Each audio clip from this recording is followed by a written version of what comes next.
আওয়ামী লীগ কিন্তু জাতীয় পার্টি বেশে ফিরে আসার চক্রান্ত করছে।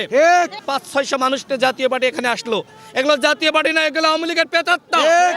আমরা আজকে নতুন একটি বাংলাদেশে শহীদ বুদ্ধিজীবীদের প্রতি শ্রদ্ধা নিবেদন করার জন্য এসেছি।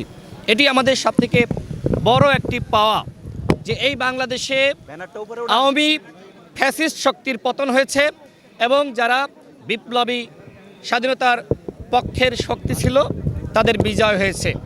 এবং আমরা মনে করি কোনোভাবেই এই দ্বিতীয় স্বাধীন বাংলাদেশে আওয়ামী লীগ কোনোভাবেই রাজনীতি করতে পারবে না। বিচারের আগে কোনোভাবেই আওয়ামী লীগ তাদের সাংগঠনিক কার্যক্রম পরিচালনা করতে পারবে না। দুঃখের সাথে বলতে হয় যে এখানে জাতীয় পার্টি এসেছে, জাতীয় পার্টি আসার মাধ্যমে আজকে এই শহীদদের রক্তের সাথে এক ধরনের বেইমানি করা হয়েছে।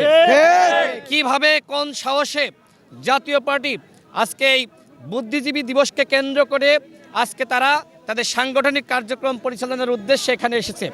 মূলত তারা শ্রদ্ধা নিবেদন করার জন্য আসে নাই, তারা এসেছে এই বুদ্ধিজীবী দিবসকে কেন্দ্র করে নতুনভাবে ফিরে আসার একটি চক্রান্ত।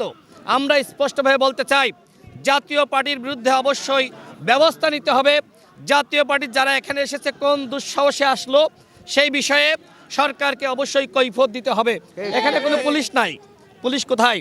তাহলে কি এই পুলিশদেরকে টাকা দিয়ে সরানো হয়েছে যে জাতীয় পার্টি তারা বীরের বেশে শ্রদ্ধা নিবেদন করবে আবার বীরের বেশে ফিরে আসবে? এখন সরকার বলবে যে আমাদের তো পুলিশ ছিল, আমরা তো দেখছি এখানে পুলিশ নাই। আওয়ামী লীগ যদি আজকে এখানে আসতো তাহলে আপনি কি করতেন? এখানে তো কোনো আইন শৃঙ্খলা বাহিনী আমরা দেখছি না। আজকে আওয়ামী লীগ ঘোষণা দিয়েছিল তারা শ্রদ্ধা নিবেদন করতে আসবে, আওয়ামী লীগ আসে নাই। কিন্তু আমরা মনে করছি এই জাতীয় পার্টির মিছিলের মাধ্যমে আওয়ামী লীগ এসেছে, এই জাতীয় পার্টির মধ্যে আওয়ামী লীগ রয়েছে। এর আগে জিএম কাদের কি বলেছিল? জিএম কাদের বলেছিল যে আওয়ামী লীগ যদি আমাদের মিছিলে আমাদের সমাবেশে আসে আমরা কি করব?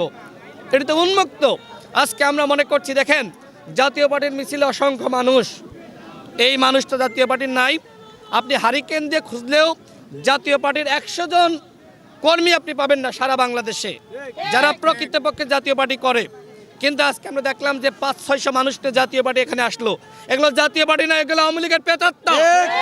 আমি পুলিশকে বলবো অনতিবিলম্বে এই জাতীয় পার্টির বিরুদ্ধে আপনার ব্যবস্থা নেন। আওয়ামী লীগ কিন্তু জাতীয় পার্টি বেশে ফিরে আসার চক্রান্ত করছে। আমরা গণ অধিকার পরিষদের পক্ষ থেকে আমরা আমাদের বীর শহীদদের প্রতি শ্রদ্ধা জানানোর জন্য এখানে এসেছি। আমরা স্পষ্টভাবে বলতে চাই অনেকে চক্রান্ত করছে যে 71কে ভুলিয়ে দেওয়ার জন্য। আমরা বলতে চাই 71 আমাদের প্রথম স্বাধীনতা এবং সেখানে প্রায় 30 লাখ মানুষ শহীদ হয়েছে বলে আমরা শুনি, যদিও সেটি নিয়ে বিতর্ক আছে এবং অসংখ্য মানুষ আহত হয়েছে।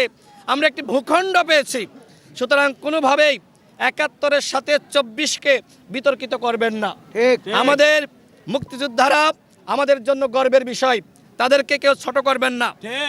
মুক্তিযোদ্ধারা যারা আওয়ামী লীগ করেছে, অন্য দল করেছে, বিএনপি করেছে, যে দলই করুক না কেন, যদি তারা প্রকৃতপক্ষে দেশের পক্ষে থাকে খবরদার তাদের নিয়ে কেউ বিতর্ক সৃষ্টির পায় তারা করবেন না। মুক্তিযোদ্ধারা আমাদের অমূল্য সম্পদ এবং বাংলাদেশকে নিয়ে একটি ষড়যন্ত্র শুরু হয়েছিল। দেখেন যে যখন দেশ স্বাধীন হয়ে যাচ্ছে তখন যেটি হলো যে আমাদের বুদ্ধিজীবীদের হত্যা করা হলো। আজকের বাংলাদেশেও কিন্তু বুদ্ধিজীবীদেরকে নানানভাবে অপদস্থ করা হচ্ছে, নানানভাবে তাদের বিরুদ্ধে চক্রান্ত চলছে। আমরা অন্তর্বর্তীকালীন সরকারকে বলবো যে রাজনৈতিক দলগুলোর সাথে আপনারা সম্পর্ক বাড়ান। যে দূরত্ব সৃষ্টি হয়েছে, এক এক উপদেষ্টারা এক এক ধরনের রাজনৈতিক বক্তব্য দিচ্ছে, এটি বন্ধ করতে হবে। আজকে বুদ্ধিজীবী দিবস, এই দিবস আমরা সবাই পালন করব, কিন্তু আওয়ামী লীগ এবং জাতীয় পার্টি সহ তার দোসররা বিচারের আগে কোনো ধরনের কোনো দিবস পালন করতে পারবে না। ধন্যবাদ।